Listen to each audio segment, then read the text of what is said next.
إن الحمد لله نحمده ونستعينه ونستغفره ونعوذ بالله من شرور أنفسنا ومن سيئات أعمالنا من يهده الله فلا مضل له ومن يضلله فلا هادي له أشهد أن لا إله إلا الله وحده لا شريك له وأشهد أن محمدًا عبده ورسوله أما بعد فإن خير الحديث كتاب الله وخير الهدي هدي محمد صلى الله عليه وسلم وشر الأمور محدثاتها وكل محدثة بدعة وكل بدعة ضلالة وكل ضلالة في النار اللهم صل على محمد وعلى آل محمد كما صليت على إبراهيم وعلى آل إنك حميد مجيد اللهم بارك على محمد وعلى آل محمد كما باركت على إبراهيم وعلى آل إبراهيم إنك حميد مجيد فأعوذ بالله السميع العليم من الشيطان الرجيم من ذا الذي يقرض الله قرضا حسنا فيضاعفه له أضعافا كثيرة ہر قسم کی تعریف اور توصیف اللہ وحدہ لا شریک کے لیے، ان گن درود و سلام محمد الرسول اللہ صلی اللہ علیہ وسلم پر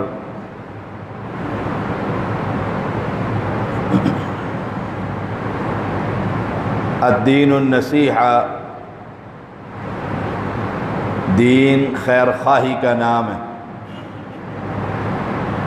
ہم اس کا آج پارٹ 3 تمیم داری بیان کرتے ہیں۔ رسول اللہ صلی اللہ علیہ وسلم نے فرمایا الدین النصیحہ، قلنا لمن، قال للہ ولکتابہ ولرسولہ ولأئمۃ المسلمین وعامتہم او کما قال علیہ السلام۔ عید سے قبل ولکتابہ، اللہ کے قرآن پر ہم نے گفتگو کی تھی کہ قرآن مجید کی تلاوت یہ ایمان کا حصہ، قرآن مجید کی عزت کرنا یہ قرآن سے خیر خواہی، الدین النصیحہ۔ قرآن مجید کی کسی بھی آیت کریمہ کا مذاق کفر، یاد رکھیے۔ اللہ تعالیٰ نے جب تک چاہا 16 ماہ یا 17 ماہ بیت المقدس کی طرف منہ کر کر رسول اللہ صلی اللہ علیہ وسلم نماز پڑھاتے رہے۔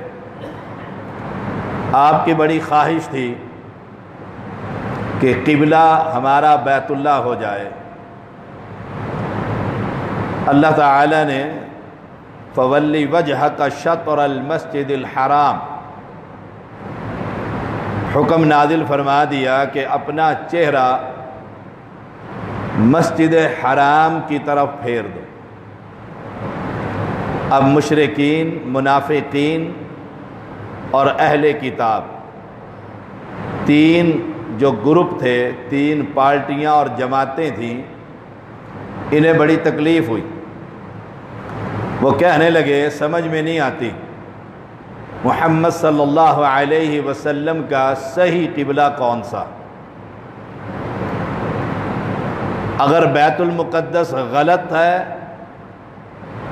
تو یہ 16 مہینے یا 17 مہینے ادھر منہ کر کے نماز کیسے پڑھتے رہے؟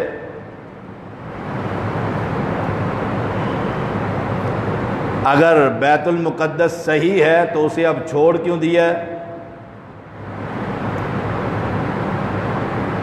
بیت اللہ کی طرف چہرہ کیوں کر لیا؟ پھر رسول اللہ صلی اللہ علیہ وسلم کے بارے میں کہا کہ اگر یہ سچے نبی ہوتے تو بیت المقدس کو کبھی بھی نہ چھوڑتے۔ فولی وجہک شطر المسجد الحرام۔ اب یہ اللہ تعالیٰ کا حکم تھا کہ اب یہ بیت المقدس چھوڑ کر بیت اللہ کی طرف، اہل شرک نے اسی کو مذاق بنا دی اور مسلمانوں کو پریشان کر دیا کہ تمہاری پہلی نمازوں کا کیا بنے گا؟ آسمان کے مالک نے فرمایا وَمَا كَانَ اللَّهُ لِيُضِيعَ إِيمَانَكُمْ إِنَّ اللَّهَ بِالنَّاسِ لَرَءُوفٌ الرَّحِيمٌ۔ اللہ تمہاری پہلی نمازوں کو کبھی ضائع نہیں کرے گا۔ جیسے کچھ لوگ جب رفع الیدین شروع کر دیتے ہیں، رکوع کو جاتے ہوئے، رکوع سے اٹھتے ہوئے اللہ سمجھ دے دیتا ہے اور حدیث سے محبت اور پیغمبر کی اتباع نصیب ہو جاتی ہے، پھر انہیں لوگ کہتے ہیں اچھا پہلی نمازوں کا کیا بنا جو بغیر رفع الیدین کے پڑھی؟ تو اس کے لیے بھی یہی جواب ہے، اللہ پہلی بھی قبول کرے گا، اگلے اللہ آخری بھی قبول کرے گا۔ جب دین کی سمجھ آ جائے پھر قرآن کی کسی آیت کا مذاق، استہزاء، یہ کفر ہے۔ عام دنوں کے اندر بھی، عام بول چال کے اندر بھی اسلامی شعائر کا مذاق ایمان کو برباد کرنے والی بات۔ الدین النصیحہ والی کتابی، اللہ کے قرآن سے خیر خواہی یہ ہے، اس کی عزت کیجیے۔ اللہ کریم نے قرآن مقدس میں فرمایا من ذا الذی یقرض اللہ قرضا حسنا، من ذا الذی یقرض اللہ قرضا حسنا فیضاعفہ له اضعافا کثیرا، کون ہے جو اللہ تعالیٰ کو قرض حسنہ دے، اللہ اسے پھر دگنا چگنا کر کے تمہیں واپس کر دے گا۔ اب لوگ کہنے لگے جب یہ آیت کریمہ اتری، اہل کتاب نے کہا کہ دیکھو اللہ میاں اب نعوذ باللہ من ذالک غریب ہو گیا، وہ ہم سے پیسے مانگتا ہے۔ ان اللہ فقیر و نحن اغنیاء، بے شک اللہ تعالی فقیر ہے اور ہم غنی ہیں۔ اب یہ اللہ کی شریعت سے مذاق۔ اب کوئی شخص یہ کہے کہ اللہ کو کیا ضرورت ہے، اور حقیقت میں اللہ کو کوئی ضرورت نہیں، اللہ تو دینے والا ہے، وہ تو تمہارے ہی مال تمہیں بڑھا کر دینا چاہتا ہے اور طریقہ یہ بتلاتا ہے کہ رب کے راستے میں خرچ کرو، گویا تم اللہ کو دے رہے ہو۔ اللہ کو جیسے ہم نے قربانی کی ہے، لن ینال اللہ لحومها ولا دماؤها ولکن ینالہ التقوی منکم، اللہ کو نہ گوشت اور نہ خون کوئی شے نہیں پہنچتی، کیا پہنچتا ہے یہ دل کا تقوی کہ کتنی محبت سے یہ میرے راستے میں جانور کو ذبح کر رہا۔ ایسے ہی مالک کو کیا ضرورت ہے کہ وہ کسی سے مال لے، وہ تو دینے والا ہے۔ رسول اللہ صلی اللہ علیہ وسلم نے فرمایا ساری مخلوق، انسان اور جنات، ساری مخلوق ایک میدان میں جمع ہو جائے اور سب کے سب اللہ سے مانگنے لگ جائیں، ہمیں یہ چاہیے، ہمیں یہ چاہیے، ہمیں یہ چاہیے، اور اللہ سب کی ڈیمانڈ کے مطابق سب کی ضرورت پوری کر دے، اس کے خزانے میں اتنی بھی کمی نہیں آتی جیسے سمندر میں کوئی چڑیا اپنی چونچ میں پانی لے لیتی، اسے کیا ضرورت ہے؟ لیکن لوگوں نے اس آیت کریمہ کا مذاق اڑایا اور کفر کیا، لو جی اللہ بھی غریب ہے، ان اللہ فقیر و نحن اغنیاء، اور ہم غنی ہیں۔ ابو بکر صدیق نے تھپڑ رسید کر دیا، اور اس نے ابو بکر صدیق رضی اللہ تعالیٰ عنہ کو دیکھ کر یہ کہا تھا کہ مسلمانوں کا رب فقیر ہو گیا۔ رسول اللہ صلی اللہ علیہ وسلم کے پاس انہوں نے مقدمہ کر دیا کہ ابو بکر نے ہمیں مارا ہے۔ ابو بکر صدیق رضی اللہ تعالیٰ عنہ کہنے لگے اللہ کے نبی، یہ یہودی کہتا ہے کہ اللہ فقیر ہے اور ہم غنی ہیں، اور وہ قرض مانگتا ہے تمہارا رب، مجھے غیرت آئی، میں نے اس کو مارا۔ وہ کہنے لگے یہودی قسمیں کھا کر کہ ہم تو کبھی ایسی بات نہیں کرتے، اگر ہم نے کوئی بات کی ہے تو ابو بکر گواہ پیش کرے۔ اب اللہ کے قرآن کی عزت، الدین النصیحہ، قرآن سے خیر خواہی کہ ابو بکر سے یہ بات برداشت نہ ہو سکی۔ اللہ کے پیغمبر نے کہا ابو بکر کوئی گواہ؟ کہا یا رسول اللہ صلی اللہ علیہ وسلم سارا مجمع یہودیوں کا تھا، کوئی مسلمان تو تھا نہیں، مسلمان تو تھا نہیں، کوئی گواہ ہوتا؟ یہ سارے یہی بدماش جمع ہوئے تھے جو رب کی توہین کر رہے تھے، رب کے کلام پر من ذا الذی یقرض اللہ قرضا حسنا۔ وہ مکر گئے اور کہنے لگے بالکل ہم نے ایسی بات نہیں۔ اب ابو بکر کون ہے؟ امت کا صدیق ہے، اگر گواہ نہ ملے تو صداقت پر حرف آتا ہے۔ یہ کیسا صدیق ہے؟ آسمان کے مالک نے قرآن اتار کر جبریل امین کو بھیجا کہ جاؤ محمد کو بتلاؤ، انہوں نے کہا ان اللہ فقیر ونحن اغنیاء سنکتب ما قالوا وقتلهم الانبیاء بغیر حق۔ انہوں نے کہا کہ رب فقیر ہے اور ہم غنی ہیں۔ رب نے قرآن اتار کر ابو بکر کی صداقت اور صدیق ہونے کا، اس کی جو ڈگری اور اعزاز تھا، اس کی اللہ کے پیغمبر نے گارنٹی دے دی۔ اللہ نے آسمان سے گارنٹی اتار دی، یہ بالکل سچا ہے ابو بکر۔ اب غیرت کس بات پر آئی تھی کہ قرآن کی آیت کریمہ کا مذاق، قرآن سے مذاق نہیں ہو سکتا، یہ کفر۔ قرآن مقدس کلام کس کا ہے؟ اللہ۔ اس کی آیت کے ساتھ بھی کوئی مذاق کرے؟ اللہ تعالیٰ نے آسمان سے قرآن مقدس اتارا، علیہا 19 سورۃ المدثر ہے، علیہا 19 کہ ان جہنمیوں کے اوپر اللہ تعالیٰ نے 19 داروغے مقرر کر رکھے، 19 داروغے۔ اب انہیں ڈرنا چاہیے، خوف کھانا چاہیے۔ ابو جہل نے جو ہی آیت کریمہ سنی، کہنے لگا کہ محمد صلی اللہ علیہ وسلم کے مددگار صرف 19 ہے اور میرے مددگار تو پوری وادی ہے، ایک ایک فرشتے پر میں 10 یا 100 آدمی قابو کے لیے چھوڑ دوں۔ اب یہ قرآن سے مذاق ہے۔ ایک کافر نے جب یہ بات سنی، وہ کہنے لگا تجھے 100 کی کیا ضرورت ہے، 2 فرشتوں کو تم قابو کر لینا، 17 فرشتوں کے لیے میں اکیلا ہی کافی۔ حالانکہ فرشتے، اللہ اکبر، 2 ہی فرشتے آئے تھے لوط علیہ السلام کے گھر، اور بیوی نے تندور کے اوپر چڑھ کر چادر ہلا دی، لوگ دوڑے ہوئے آ گئے۔ آپ نے سمجھایا کہ یہ تو میرے مہمان ہیں، انسانی شکل میں جو آئے، قصہ مختصر۔ فرشتوں نے جب دیکھا کہ لوط علیہ السلام بہت پریشان ہیں، کہا پیچھے ہٹ جاؤ، پیچھے ہٹنا ذرا۔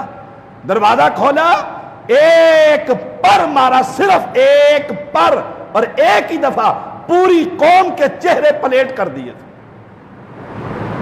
پورے پلیٹ کی طرح چہرے ہو گئے تھے۔ اب یہ قرآن سے مذاق ہے کہ میں کسی آیت کریمہ کے بارے میں اپنی زبان کھولوں اور غلط بات کہوں۔ فرشتے، اللہ اکبر، علیہا 19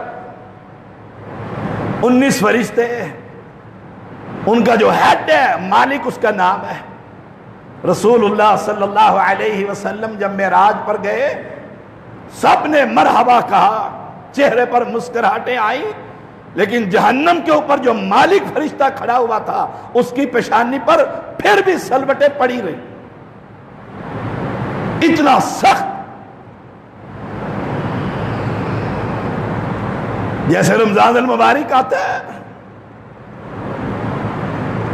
لوگوں کو دیکھ لو آپس میں مذاق۔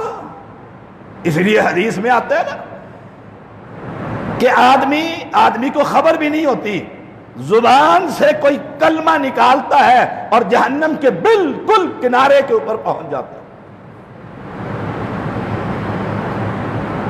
پوچھتا ہے اس سے، روزہ رکھا ہے؟ دوست آپس میں، روزہ رکھا ہے؟ دوسرا کہتا ہے کیوں، میرے گھر میں کوئی دانے نہیں ہے؟ آئے، اب وہ آگے سے ہنس پڑتا ہے۔ یہ کفر ہے قرآن کے ساتھ۔ قرآن کیا کہتا ہے؟ کتب علیکم الصیام کما کتب علی الذین من قبلکم، اللہ نے تم پر روزے لکھ دیے، فرض کر دیے۔ اور میں یہ کہوں رمضان آئے کہ نہیں میرے گھر میں تو دانے ہیں، تم روزے رکھو، معنی کہ تم بھوکے ہو، گھر میں خرچہ نہیں ہے، دانے نہیں ہے، گندم نہیں ہے، کھانے کے لیے کچھ نہیں، اس لیے تم روزہ رکھو، یہ قرآن سے مذاق ہے، اور آدمی بالکل کفر کے اندر پہنچ جاتا۔ الدین النصیحہ قلنا لمن للہ ولی کتابی، اللہ کے قرآن سے خیر خواہی یہ ہے۔ تلاوت کے بارے میں ہم کہہ چکے ہیں پچھلا جمعہ جب چل رہا تھا یہ سیریز کہ اس کو پڑھیے، اس کو پڑھیے، اور آج اس سے مذاق نہ کیجیے، قرآن کی کسی آیت سے مذاق نہ کیجیے۔ پردے کی آیتیں اتر رہی ہیں، سورۃ نور ہے۔ اب کوئی آدمی یہ کہہ دے کہ پردہ تو دل کا ہوتا ہے، چہرے کی پردے کی ضرورت نہیں، یا پردے کو ٹھیک بھی مانے کہ ہاں پردہ ٹھیک ہے، لیکن دل میں تنگی محسوس کرے کہ نہیں، سالی آدھے گھر والی ہوتی ہے، دل میں تنگی کہ اگر اسلام میں یہ پردہ نہ ہوتا تو بڑا ہی ٹھیک تھا، کفر ہے، آدمی مسلمان ہی نہیں رہتا۔ ایک آدمی پردہ نہیں کرواتا، گنہگار ہے، یاد رکھیے گا مسئلہ، یہ باتیں آخرت میں بڑی یاد آئیں گی اور بڑی کام آئیں گی۔ ایک آدمی پردہ نہیں کرواتا، گنہگار ہے، کہتا ہے ہاں کوشش کر رہا ہوں، بیوی کو سمجھاتا رہتا ہوں،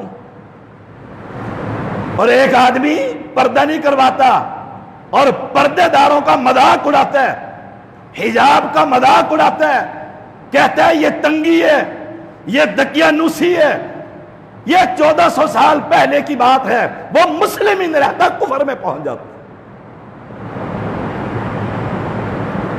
اللہ کے قرآن کی آیت کا مذاق یہ کفر ہے۔ ایک آدمی داڑھی نہیں رکھتا، کبیرہ گناہ ہے،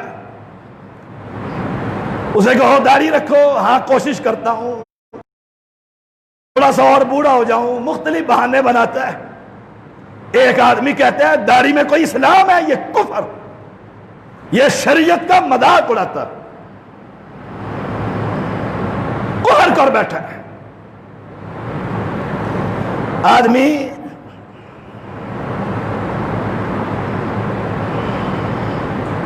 اسلام میں 4 بیویوں کی اجازت ہے، ایک آدمی نے ایک ہی شادی کی ہوئی ہے، اور 4 بھی کہتا ہے کہ ٹھیک ہے جو کر لے جس میں ہمت ہو، لیکن ایک آدمی کہتا ہے یہ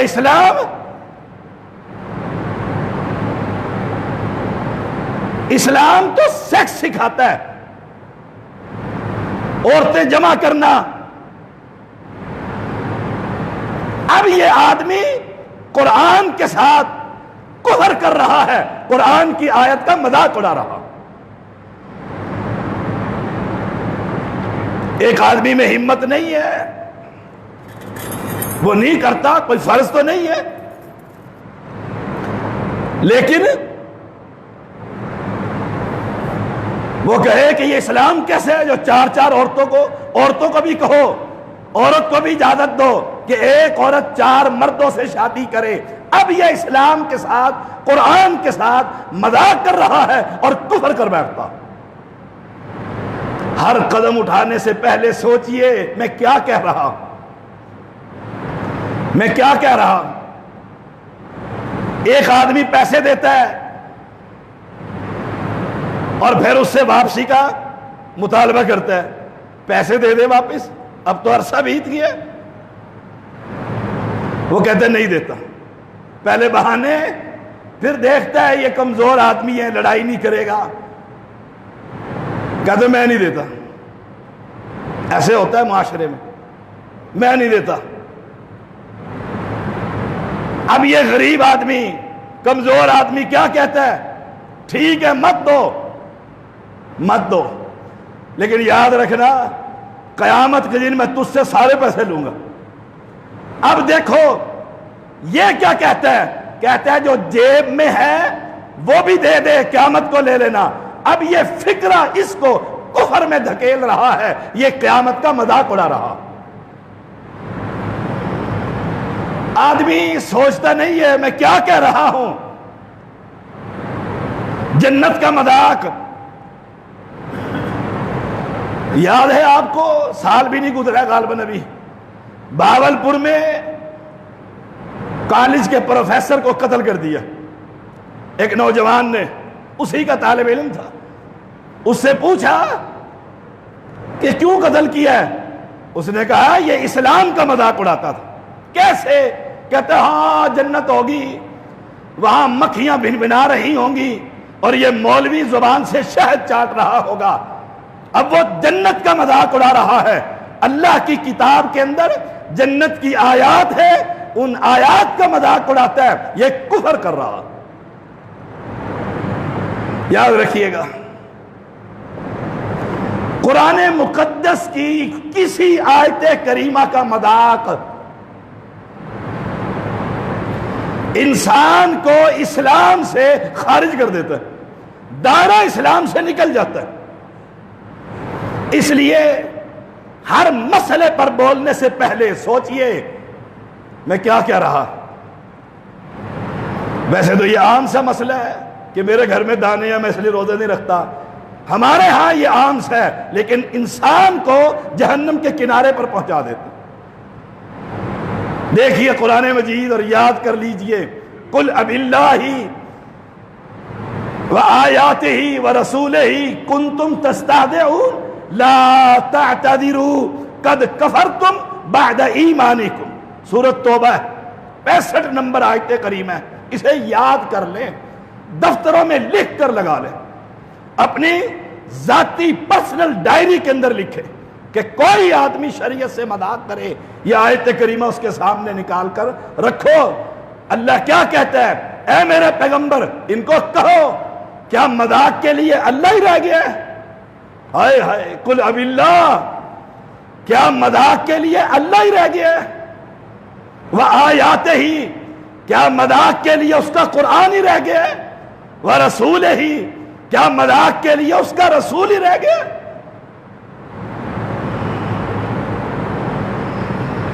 قل اب اللہ وآیاتہ ورسولہ کنتم تستہزئون۔ دیکھو کیسے مسلم یہ مذاق کرتا ہے، یہ کلمہ پڑھنے والوں کی باتیں، کلمہ پڑھنے والوں کی باتیں۔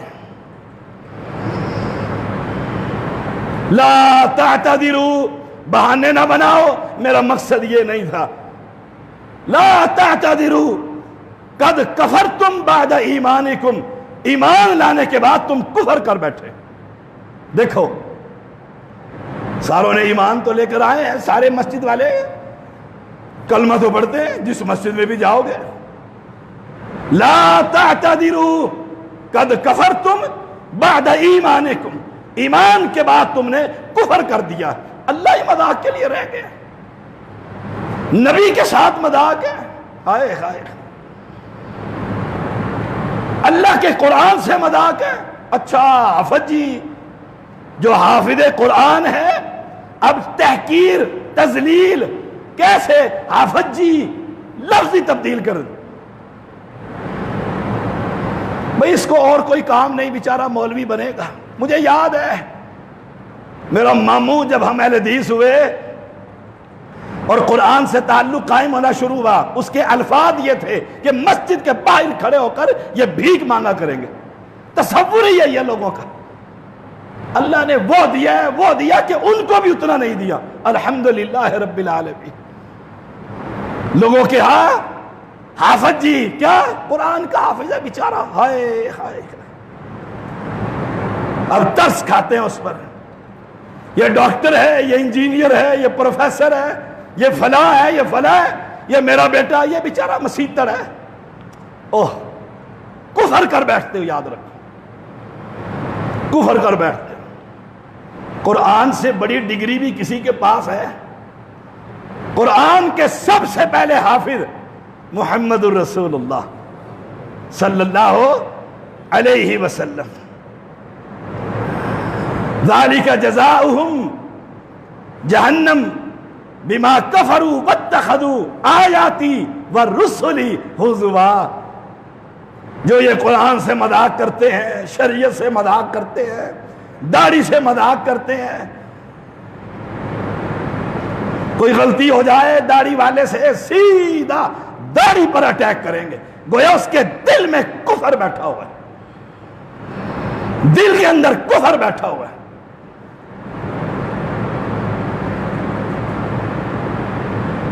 ان کی سزا کیا ہے؟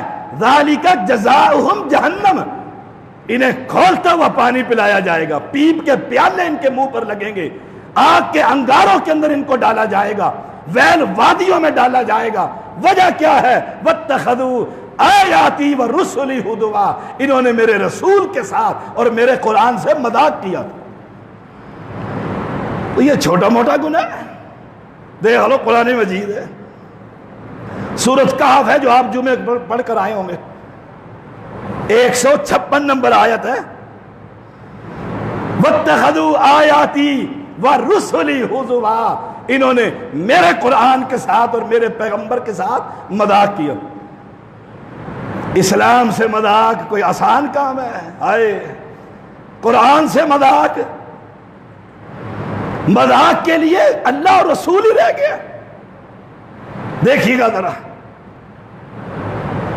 مذاق کے لیے یہ قربانیاں آئیں، کسی نے چھوٹا جانور لیا اپنی استطاعت کے مطابق۔ اب جو اسلام دشمن ہے، اچھا اس پر چڑھ کر پل صراط سے تو نکل جائے گا، ارے ہائے ہائے بیچاری پڑوسن بیٹھی ہوئی تھی، اس کا جہیز لے دیتا، کیا تو قربانیوں میں پڑ گیا؟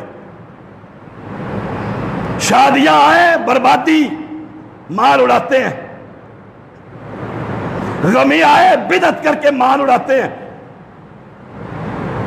ان کے بدعتیوں کے تہوار آئے، نیا سال آئے یا کوئی اور، دیکھو کیا کچھ یہ کفر کرتے ہیں۔ اب انہیں نظر نہیں آتا، نیا موبائل خریدا ہے 1 لاکھ کا، دوست بھی کہتے ہیں پارٹی کھلا، گاڑی خریدی ہے 2D، اب تو 2D تو گئی پتہ نہیں کس زمانے میں اوپر آ گئی ہے، بڑی بڑی گاڑیاں، اب دوست کیا کہتے ہیں؟ پارٹی کھلاؤ، پارٹی کھلاؤ، مکان خریدا ہے، کھانا کھلاؤ، قربانی کی ہے 1.5 لاکھ کا جانور، کہتا ہے اوہ بے وقوف، مر رہا تھا پڑوسی اس کو دوائی لے دیتا، اس کا کیا فائدہ ہوا؟ یہ دین کے دشمن، اسلام کے دشمن، ان کے لیے بڑی خوبصورت اللہ نے جہنم تیار کر رکھی ہے۔ وَإِذَا عَلِمَ مِنْ آیَاتِنَا، سن لو آج قرآن مقدس، آپ کو پتہ لگے کہ شریعت سے مذاق کتنا مہنگا پڑتا ہے۔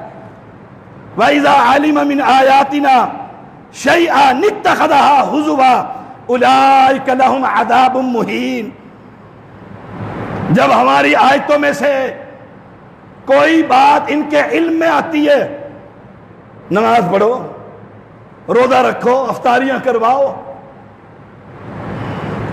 اسلام کی باتیں، دین کی باتیں، پھر شیئان اتخذها ہزوا، اتخذها ہزوا، پھر اس قرآن کے ساتھ یہ مذاق کرتے ہیں، مذاق کرتے ہیں۔ یہ ساری موم بتیاں آنٹیاں جو ہیں قربانی کے دنوں میں ایکٹیو ہو جاتی ہیں، غریبوں کا خیال کرو، کینسر اسپتال میں پیسے دے دو، ایڈی سینٹر میں مال جمع کرا دو، یہ سب ایکٹیو ہو جاتی ہے، یہ سب جہنم کی کتیاں۔ رسول اللہ صلی اللہ علیہ وسلم کا فرمان ہے، یہ جو بازاروں کے اندر پھرتی ہیں اور لوگوں کو اپنی طرف راغب کرتی ہیں، یہ جہنم کا ایندھن، یہ پیغمبر کی حدیث۔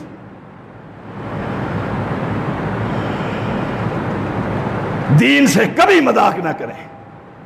ہاں میں عمل نہیں کر سکتا، میں غلط گانے سنتا ہوں، اپنی اس غلطی کا احساس ہے، میں ویسے سنتا نہیں، کوئی یہ کہے کہ شاہ صاحب گانے سنتے ہیں فلم، نعوذ باللہ، میں آپ کے لیے اپنی مثال دیتا ہوں سمجھانے کے لیے۔ میں کوئی ایسا کام نہیں کرتا جو شریعت کے خلاف ہو، یہ گانے، یہ فلمیں، یہ، لیکن میں کہتا ہوں میں گناہ گار ہوں، لیکن جب میں یہ کہوں گا فلمیں دیکھنے سے دین کی سمجھ آتی ہے، معاشرے کا پتہ چلتا ہے، اب یہ شریعت کے ساتھ مذاق، شریعت کے ساتھ یہ مذاق، آئے ہائے وَإِذَا عَلِمَ مِنْ آيَاتِنَا شَيْئًا، وہ ایک عیسائی تھا نا، عیسائی آدمی مسلمان ہو گیا، جب مسلمان ہو گیا تو پڑھا لکھا آدمی تھا، آپ صلی اللہ علیہ وسلم نے اس کو کاتب بنا دیا، وہی اترتی ہے یہ لکھا کر، وہ لکھنے لگ گیا، مشہور ہو گیا کاتب وہی ہے فلاں شخص، کچھ عرصے کے بعد مرتد ہو گیا، مرتد ہو گیا، علاقہ ہی چھوڑ گیا۔ اب کیا کہتا تھا؟ دیکھو مرتد ہونا الگ چیز ہے، جو جرم میں آج بیان کر رہا ہوں موضوع سے متعلقہ، وہ جا کر کیا کہتا تھا؟ عیسائیوں کے پاس چلا گیا اور کہا محمد صلی اللہ علیہ وسلم کو تو کچھ نہیں آتا، میں کچھ لکھ کر دے دیتا تھا اور وہ اسے قرآن کہہ کر لوگوں میں بیان کرتا تھا۔ اب یہ مذاق کس سے؟ نبی سے اور رب کے قرآن سے۔ مرتد ہو گیا، چلا گیا، بہت لوگ مرتد ہوتے ہیں۔ اس کا جرم یہ تھا، کہتے ہیں نبی پر کوئی وحی نہیں آتی، کوئی وحی نہیں آتی، میں کچھ آیتیں لکھ دیتا اور محمد صلی اللہ علیہ وسلم صحابہ میں بیان کر کر کہتے آسمان سے اترا۔ یہ جرم تھا اس کا، مر گیا۔ جب مر گیا عیسائیوں نے دفن کر دی، صبح ہوئی، سورج نکلا، زمین نے اس کو باہر پھینک دی، باہر پھینک دی۔ اب اس علاقے میں مسلمان بھی رہتے تھے، عیسائیوں نے کہا یہ مسلمانوں کی شرارت ہے، کیونکہ یہ مرتد ہو گیا تھا۔ انہوں نے گہرا قبر گہری بنائی، پھر دفن کر دیا۔ صبح اٹھے، زمین نے پھر باہر پھینک دی۔ کیوں؟ قرآن سے مذاق ہے، نبی سے مذاق کرتا ہے۔ انہوں نے کہا بھئی خوب گہرا گڑھا کھودو، نیچے تک لے کر جاؤ، نیچے تک لے گئے، اس میں ڈالا، بند کر دیا۔ صبح ہوئی، زمین نے پھر باہر پھینک دی۔ اب وہ عیسائی بھی کہنے لگے یہ زمین اس کو قبول نہیں کرتی۔ اور سن لو مسلمانوں، جو قرآن کی عزت نہیں کرتا، قرآن کی مذاق، شریعت کا مذاق، اسلامی شاعر کا مذاق اڑاتا ہے، زمین بھی اسے قبول کرنے کو تیار۔ پھر عیسائیوں نے اسے ویسے ہی چھوڑ دیا، اوپر ہی پڑا رہا، اوپر ہی پڑا، دفن نہیں کر سکے، زمین قبول ہی نہیں کرتی۔ اس لیے وقت ہوا چاہتا ہے، الدین النصیحہ، دین خیر خواہی کا نام ہے۔ میں نے آپ سے کچھ نہیں لینا، 20-22 سال ہو گئے، کبھی آپ سے کچھ نہیں مانگا کہ مجھے ذاتی طور پر یہ ضرورت ہے، اور اللہ دینے والا بنائے، لینے والا کبھی نہ بنائے۔ الدین، مجھے خیر خواہی یہ ہے، مجھے آپ سے درد ہے، محبت ہے آپ سے۔ یا اللہ یہ میری مسجد میں آئے ہیں، انہیں قرآن سے عزت کرنے والا بنا دے۔ میری مسجد میں آئے ہیں، اللہ ان کی نمازیں محمد والی نماز بنا دے صلی اللہ علیہ وسلم۔ مجھے آپ سے اور کچھ نہیں چاہیے، نہ دولت، نہ کوئی شہرت، رب نے سب کچھ دے رکھا۔ ایک درد ہے دل میں، تڑپ ہے، اللہ یہ آ گئے، اب یہ جانے نہ پائیں، تیرے دین کے سپاہی بن کر جائیں، تیرے دین کے مجاہد بن کر جائیں۔ جہاں قرآن سے مذاق ہو، یہ سینہ سپر کھڑے ہو کر کہیں، زبان بند کر، تو مسلمان کے پاس کھڑا ہے، دین سے مذاق کبھی برداشت نہ کریں، وہ تو ہوتا ہے مسلمان۔ اور کوئی جو دین سے مذاق برداشت کرے، اس سے بڑا دیوس کوئی نہیں۔ وآخر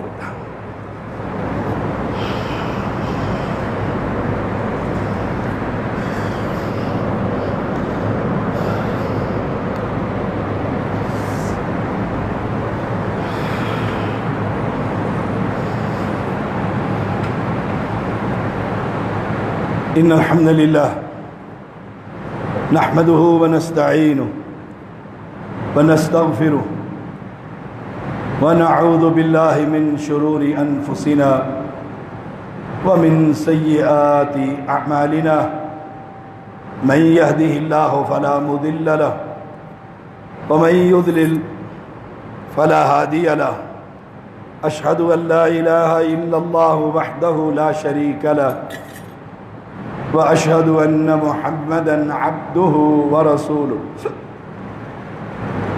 أما بعد فإن خير الحديث كتاب الله وخير الحدي حدي محمد صلى الله عليه وسلم وشر الأمور محدثاتها وكل محدثة بدعة وكل بدعة ضلالة وكل ضلالة في النار اللهم صل على محمد وعلى آل محمد كما صليت على إبراهيم وعلى آل إبراهيم إنك حميد مجيد اللهم بارك على محمد وعلى آل محمد كما باركت على إبراهيم وعلى آل إبراهيم إنك حميد مجيد انشاءاللہ اگلا جمعہ بھی اسی الدین النصیحہ پارٹ 4 4 نمبر اسی موضوع سے متعلقہ انشاءاللہ پڑھایا جائے گا. کوشش کیا کریں وقت پر آئیں. منبر پر امام کے چڑھنے سے پہلے مسجد میں تشریف لائیں. یا اللہ بیماروں کو شفا عطا فرما. تو شافی ہے اللہ. ہمارے وسیم بھائی کو ہارٹ اٹیک ہوا ہے, اللہ انہیں شفا عطا فرما. یا اللہ جو مریض ہیں سب کو شفا عطا فرما. مولا کریم تو بادشاہ ہے, شہنشاہ ہے, تمام بیماروں کو شفا عطا فرما. میرے سسر بہت بیمار ہیں, ان کے گردے فیل ہو گئے ہیں. یا اللہ انہیں شفا عطا فرما, ان پر آسانیاں فرما, رحم فرما. مولا کریم جہاں جہاں مسلمان بیمار ہیں, جس جس مرض میں مبتلا ہے, اللہ کن کہہ کر سب کو شفا عطا فرما. اعوذ باللہ السمیع العلیم من الشیطان الرجیم. ان اللہ یأمر بالعدل والإحسان وإیتاء ذی القربى وینہی عن الفحشاء والمنکر والبغی یعظکم لعلکم تذکرون. سبحان ربک رب العزة عما یصفون وسلام علی المرسلین والحمد للہ رب العالمین.